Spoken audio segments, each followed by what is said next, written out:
What is up everyone, James here, and today we are jumping into Fallout 4. I have something special to share with you today. I have a simple method of power leveling without having to fire a single shot or nuke for that matter. This will not only give you a constant flow of levels, but also keep your pockets full of caps. This is a mod-free design and does not use any glitches or dupes.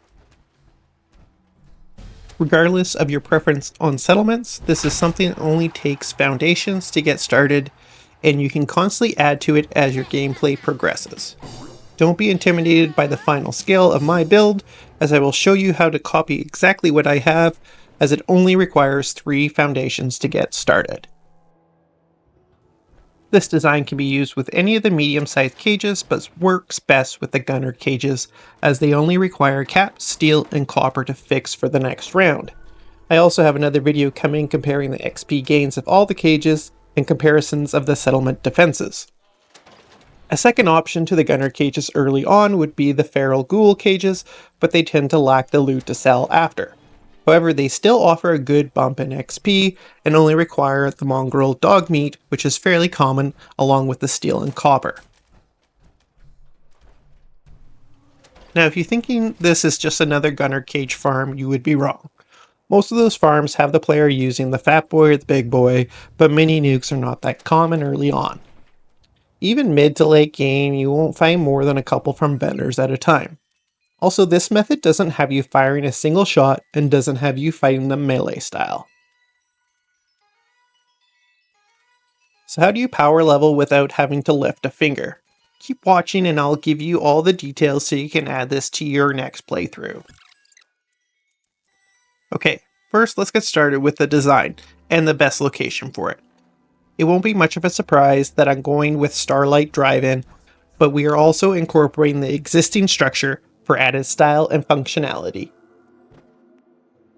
I'm using the warehouse full foundations as they are slightly taller than the standard foundations, along with a grate style floor between the 2 solid foundations. The grate floors from the concrete, warehouse, and Far Harbor tabs will work for this. Then select the pillar looking wall from the concrete tab and place it near the foundations. Hold E or whatever your select key is while looking at the pillar. This will select the group and you're able to move it as one. Simply line up the foundations with the pre-existing lines of the structure and adjust the height so you have a standard wall height. From here you can remove the pillar and literally copy everything I did and you will line up just the same as mine. Just a quick note, I prefer the use of the foundations as the walls as opposed to the regular thin walls, as the gunners can clip through them. Now just use the foundations to form a 3x5 pit that leads into your gunner drop. The gunner drop is simply foundations in a row, so when the gunners spawn, they fall away from their cages.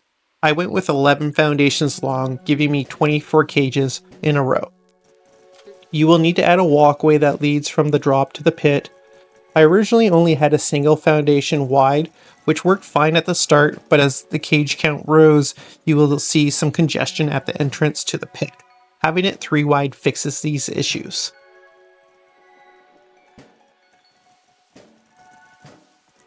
To add the ground level of foundations, use the wood shack floor with the ladder and line up the foundations together.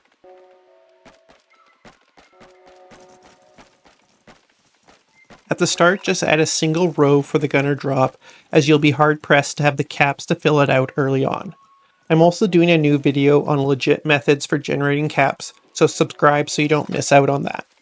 As you build up your caps, you can add another 2 rows before hitting the building cap. 3 rows of cages will give you a total of 72 cages.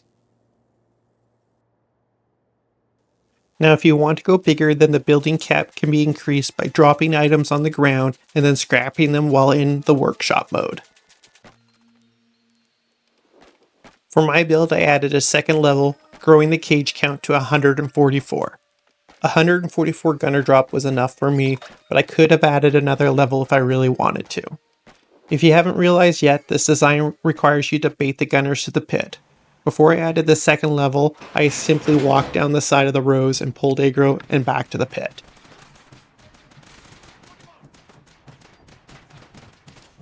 So now we have a pit full of gunners. How do we dispatch them without shooting or nuking them?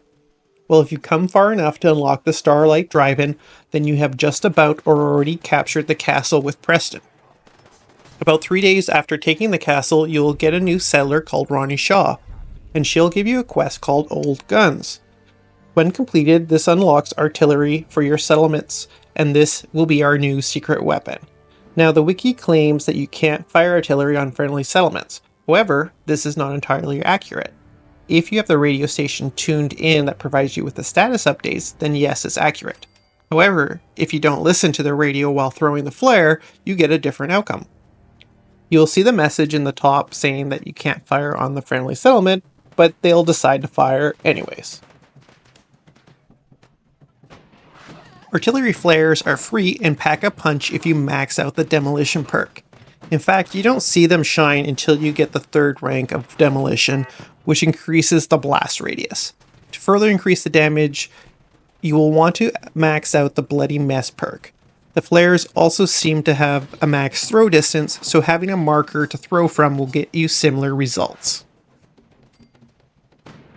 When I first started, I used 3 artillery pieces at the drive-in and another 3 shooting from 10 Pines. I later decided to increase this to 4 at each location just because I could.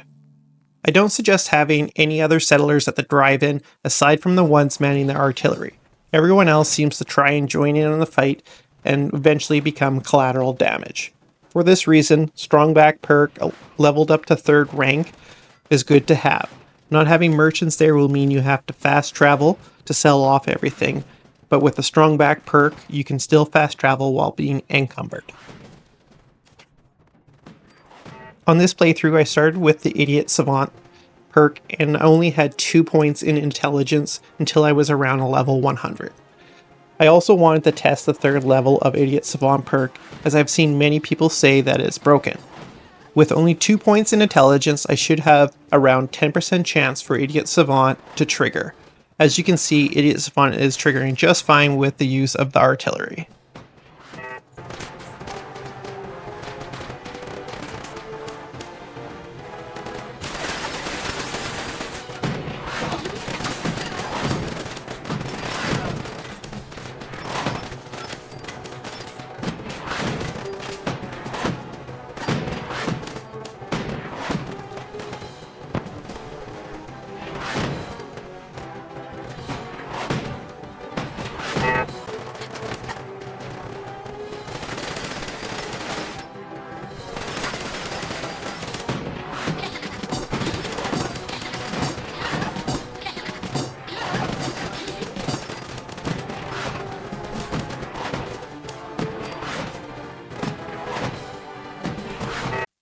Here I'm comparing the artillery versus the Fat Man versus the Piggy Fat Man.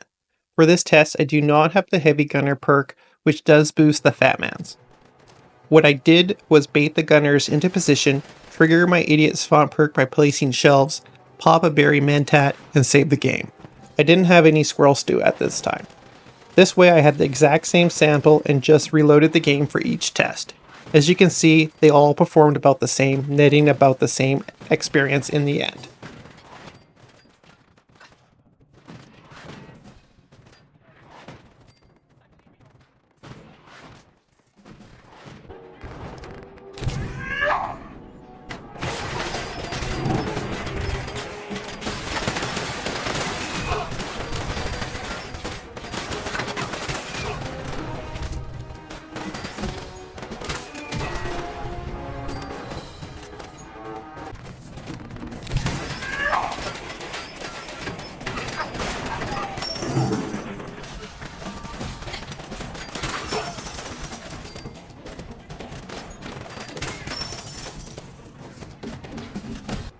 For this last test, I went and purchased the Big Boy, a launcher that fires a second shot, and modified it to take the Piggy nukes, which are easier to get if you haven't killed Snugs.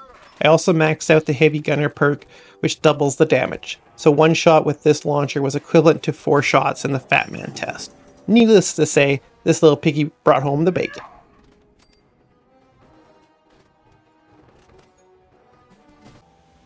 Thanks for watching, and let me know your thoughts on my design in the comments.